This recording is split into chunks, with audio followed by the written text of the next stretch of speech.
Welcome to Russia. हमको custom वालों ने स्कैन करने के लिए कहा ही नहीं, बोला तुम निकलो, तुम्हें जरूरत नहीं है। बाकी सब चीनियों को लगा रखा लाइन में, बैग स्कैन कराओ, क्योंकि ये लोग चाइना से सामान लाते हैं, बैग में भर के लाते हैं और बेचते हैं। भाई बिल्कुल बिल्कुल सही काम कर रखा है, इंडियंस को छोड़ रहे हैं भाई। पूरा खतरनाक भीड़ है, सारे में भीड़ है पूरा। यहाँ पे इस भीड़ के अंदर 70 से 80% लोग चाइनीज हैं।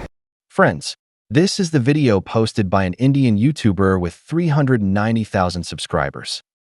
This Indian guy waved his phone around the people queuing at the airport, then used his thick curry accent to announce that Indians get special fast-track treatment from Russia because Russians welcome Indians, while Chinese tourists have to line up for checks.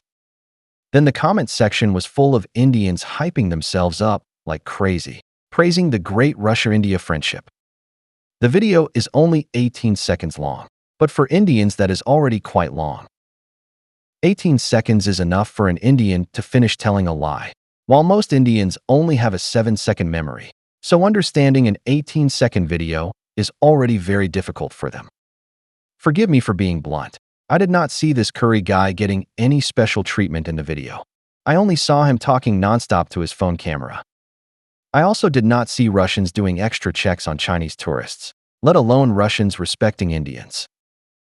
Actually, the scariest part is not this blogger showing off, but a whole bunch of keyboard warriors in the comments section who have never left India in their lives feeling proud of India's international status. Let me tell these curry boys a cruel fact. China and Russia already have mutual visa-free travel. Yes, your Bharat Cowdung Empire does not have this treatment, because just like most civilized countries in the world, Russia is most afraid of you fraudsters who speak with curry accents. This blogger travels everywhere. He counts as rich in India. He should know that Indian passports are highly suspected all over the world. Almost every country is on high alert against Indians. If you pick up the phone and hear a curry accent, the first thing you should do is hang up. This is common sense in many countries. In reality, almost no Russians or Chinese travel to India. It is an extremely niche choice. On the contrary, Indians are flooding into China in all kinds of unexpected ways, performing uncivilized behavior at every Chinese tourist attraction. Indians are also stealing for free in Guangdong and scamming free lunches in Guangdong. Yes, you heard it right. Indians ask for samples when they actually have no intention to purchase anything. Their goal is just to scam samples worth a few dozen US. They pretend to negotiate procurement, but in fact they only want to scam Chinese companies for a free meal. Friends, can you believe that in the 21st century there are still people who commit fraud just for lunch? Even beggars disdain to do this, but Indians really do it. To be honest, after watching some videos these days, my view of India has changed. I originally thought Indians' hostility toward China came from the border conflict between the two countries. But after reading a lot of comments from ordinary Indians recently, I think it has nothing to do with the border. On the contrary, most Indians are filled with jealousy toward China. They do not care that their own lives are worse than dogs, living in a shithole. As long as there is negative news about China, they will gather and celebrate like crazy. A country like this is honestly a moral hell. I remember another thing I mentioned before. An Indian netizen left a comment on my website saying Thais do not welcome Chinese people. The trick is exactly the same as this Indian blogger. They find some photo from who knows where that they think shows Chinese people doing something wrong, then add a ton of their own narration to create the mental fantasy that Thais welcome Indians more. Yet the truth is exactly as I said. Half of Thailand's prime ministers have Chinese blood, and the only formal state visit the King of Thailand ever made outside of Bhutan, the religious Holy Land, was to China. Just like many Southeast Asian countries, Thailand also offers visa-free entry to China. I really do not understand what Indians mean by respect in their heads. If Thais respect the Bharat Cowdung Empire more, why do they not give Indians visa-free entry?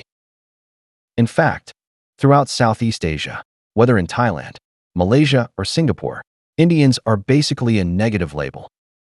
In Malaysia, when a large number of Indian-descended people move into a community, it is equivalent to pronouncing a death sentence on that community. Other ethnic groups will move out quickly. On the contrary, Chinese communities and Chinese schools attract people from many other ethnic groups. I am not trying to say Chinese people are superior to Indians. I just want to ask where exactly Indians get their sense of superiority over China.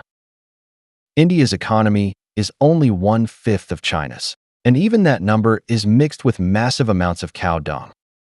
A Nehru University professor has accused the Modi government of large-scale data fraud, claiming India's real GDP is only about $2.5 trillion, not the claimed $4 trillion.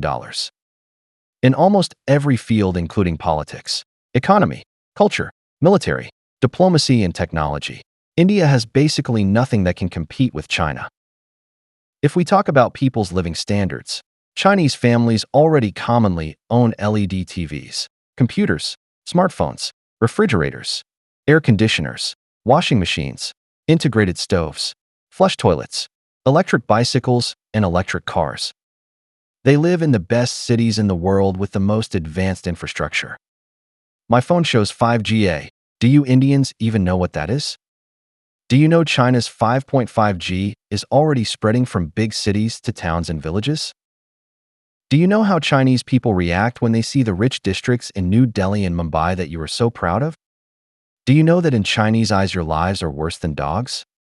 Your country is the lower limit of human civilization. Have you ever thought about changing it? Why do you slander China and have this inexplicable sense of superiority over Chinese people? Does India have world-famous companies like DeepSeek, Huawei, BYD, DJI, Unitree, Tencent, Alibaba, or TikTok?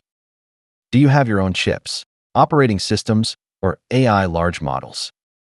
Besides cow dung and curry, do you have any competitive products at all?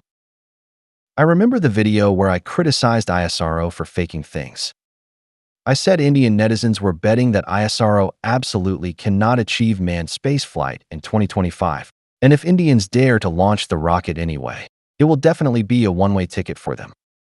Apart from wearing skirts to meet astronauts and bragging, Modi cannot do anything. Now it is already December 2025. Curry boys of India, remember all the bold words you said in the comment section. Launch that rocket. The whole world is waiting to watch the live stream of the space funeral. Come on, Jai Hind.